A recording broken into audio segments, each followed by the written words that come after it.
Hello guys, how's it going? Jack here today, back with another video. Going to be doing a WWE DVD review today. Going to be reviewing WWE SummerSlam 2013. Yeah, watched this the other night and I thought I could do a review of it. So yeah, we've got the cover here, pretty cool cover here. Just after Randy Orton cashed in, Money in the Bank, won the championship from the then new WWE champion Daniel Bryan. I'm not a massive fan of spoiler covers because I do sometimes feel that the newer fans, when they haven't seen an event and you do kind of see the result on there. But I do think this is a pretty cool cover though. So yeah, and it was one of my favourite moments of that year. Two fantastic heel turns. So yeah, just open it up quickly. Is the disc, usual stuff, and yeah, so here's the back. It didn't come with like a actual leaflet at all, so unfortunately I don't actually have anything to read off of, but I know the match order pretty well. So yeah, the show kicked off with a Ring of Fire match between Bray, Wyatt and Kane. Basically an Inferno match, but instead you can only win by pinfall or submission. You haven't got to set your opponent on fire, literally. This match was what it was. For an opener, it did get the crowd going, but it didn't do Bray Wyatt any justice, I don't think, for a debut match. I think he got his arse handed to him throughout the match by Kane. We saw like 3 choke slams in a row by the Big Red Machine. Luke Harper and Eric Rowan did try to get involved in the match a couple of times, but in the end they put like a bit of like a kind of like a towel over it, not a towel, but just some kind of material over the flames, and they were able to get involved in the ring, attack Kane, and then Kane would get hit by Sister Abigail by Bray Wyatt, and then Wyatt would get the victory. Then after that, they would like take Kane to the back, and we would see Kane get into Hell in a Cell. For an opener, it wasn't that good, but it did get the crowd going. But I just don't feel this match done Bray Wyatt any justice at all.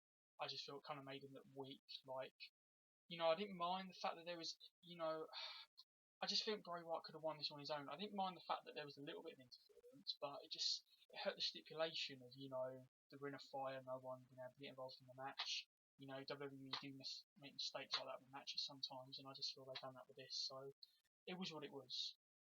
For match rating, I'll be generous and give it probably 2 stars and a quarter. Second match of the night was Cody Rhodes versus Damien Sandow. This was a solid match between these two. It was about 6 minutes long, but very good for that time it was given. Felt like a really good TV match here. This was a must-win for Cody Rhodes at the time, as Damien Sandow had previously won Money in the Bank at the previous event, which, to this day it's quite hard to believe considering where Sandow now is in the WWE. But yeah, it was a decent match between these two. I think if it had another 5 minutes, it would have been a really good match. But yeah, good for 6 minutes, so I'll probably give it a 2 stars and 3 quarters. Solid match. Then we had Christian taking on Alberto next for the World Heavyweight Championship. I believe this was Christian's probably like last ever like World Championship main event match, because obviously he kind of Christian is retired now apparently, obviously due to injuries over the years, so I believe this was his last ever big match in the WWE. And yeah, this was also probably one of Del Rio's, this was Del Rio's last SummerSlam as well. This was a great match between these two. The emotion in this match was brilliant. The build-up to it was great. I remember the video they showed for Christian, it really did look as though WWE were really going to give him that one more chance of actually letting him become world champion again, but unfortunately that wasn't the case. But it was a great match, very good back and forth action. Some great counters between these two, a lot of near falls. The ending I really thought was very good as well. Christian had just hit a spear on Del Rio, and then Christian took like a couple of seconds to even go for a pinfall due to his shoulder being hurt, and then Del Rio locking the crossarm breaker, and then you could just see the emotion in Christian, of the fact that he eventually had to tap out and give up that one more chance of becoming a world champion. So it was one hell of a match though. It really was a great match. Yeah, I'll give it 3 stars and 3 quarters. A very good contest there. Then we had like a bonus match on here. We had Brie versus Natalya. This was basically to promote Total Divas at the time. It was an okay match, just typical diva action. You don't get enough time. So I'm a big fan of Natalya. I think she can have great matches, and I think Bella's have improved a lot as well over the years. But it was what it was. They gave it, they just didn't really give it much time. So I'll give it probably 1.5 star. Generous.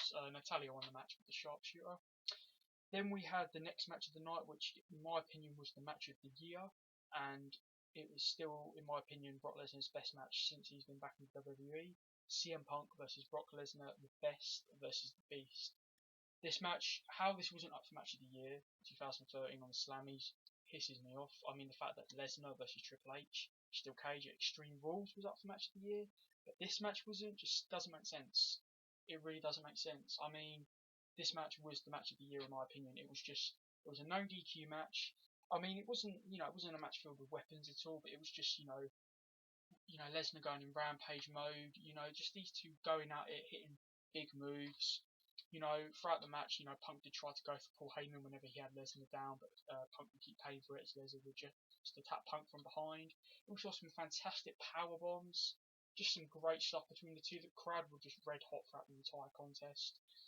CM Punk also gave a fantastic counter from Brock Lesnar to F5 into a fantastic DDT. Brilliant stuff. And then when Punk hit a GTS on Lesnar, Punk was finally able to get his hands on Paul Heyman, and then eventually that would cost Punk, as Lesnar would then retaliate and then hit a brilliant F5 onto Punk into the chair and then get the victory. But yeah, this is definitely, in my opinion, Lesnar's best match since he's been back in WWE. I think him and Punk just clicked like that. It was just a phenomenal contest, and yeah, I'll give it 5 stars. I really would give it 5 stars. I think this match was the match of the year 2013. Brilliant contest. So yeah, after that incredible match, we then had Dolph Ziggler and Kaitlyn versus AJ Lee and Big E. This was basically, a match to, quiet the crowd down. Obviously, after witnessing Punk and Lesnar, and then we were going to have Cena versus Daniel Bryan after this match. But this was a decent match, actually. This was shortly after Ziggler's face turn, and then obviously after Big E and AJ betrayed him. This was a decent match, it was good to get these guys on the card. AJ and Kaitlyn, I always thought had pretty good chemistry as them two divas I do actually miss seeing in WWE. And yeah, Ziggler and Big E, it was pretty good for Big E to be on a big show like SummerSlam. But it was a decent match. Ziggler got the victory after hitting a zigzag on Big E, so I'll give it probably 2.5 stars. It was a decent match. And then we had the main event, John Cena versus Daniel Bryan for WWE Championship. Yeah, another incredible match.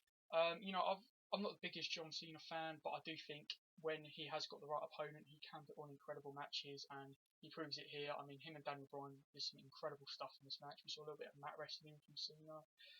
We just saw some fantastic back and forth action. Probably one of the best parts of this match was after Daniel Bryan was going for his vintage drop kicks at the side of the turnbuckle. He hit it once on Cena, then twice, and then he went for a third one. And Cena came in with a massive clothesline, literally causing Daniel Bryan to do a 360. It was just incredible.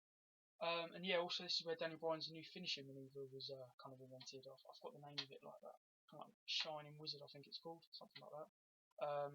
Correct me if I'm wrong, by the way, but yeah, that's what got him the victory. So yeah, Daniel Bryan beat Cena clean in the main event of SummerSlam, which was awesome. And yeah, of course, after the match, Randy Orton came out and he was going to cash in Money in the Bank. He walked away, and then Triple H hit a pedigree on Daniel Bryan.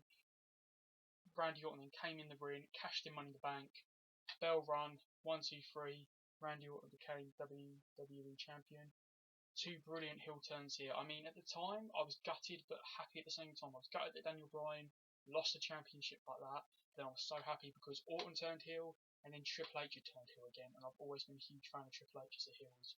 He's been one of my all-time favourite heels. And of course, this is where the Authority kind of debuted. This is where the Authority started. Cena and Bryan, by far an incredible match, probably the second best match of the year. I think just 2 main events on this pay-per-view were just perfect. And yeah, Cena and Bryan just went out there and they put on an incredible classic match. Probably one of Cena's best matches to date as well.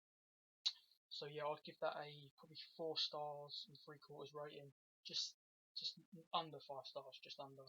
So yeah, overall SummerSlam 2013, by far, and I mean by far, the pay-per-view of the year of 2013.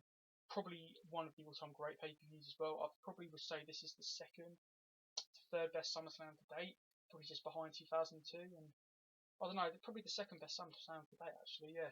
So yeah, one of my all-time favourite pay-per-views. Definitely one to check out if you haven't seen it before. Just Punk and Lesnar, Cena Bryan, Christian Del Rio was a great match as well. Yeah, just an all-out awesome pay-per-view. So yeah, I would give it a 9, probably a 9.50 out of 10, a near enough perfect 10 out of 10, near enough perfect. So yeah, just remember guys to please comment, rate and subscribe, and cheers for watching.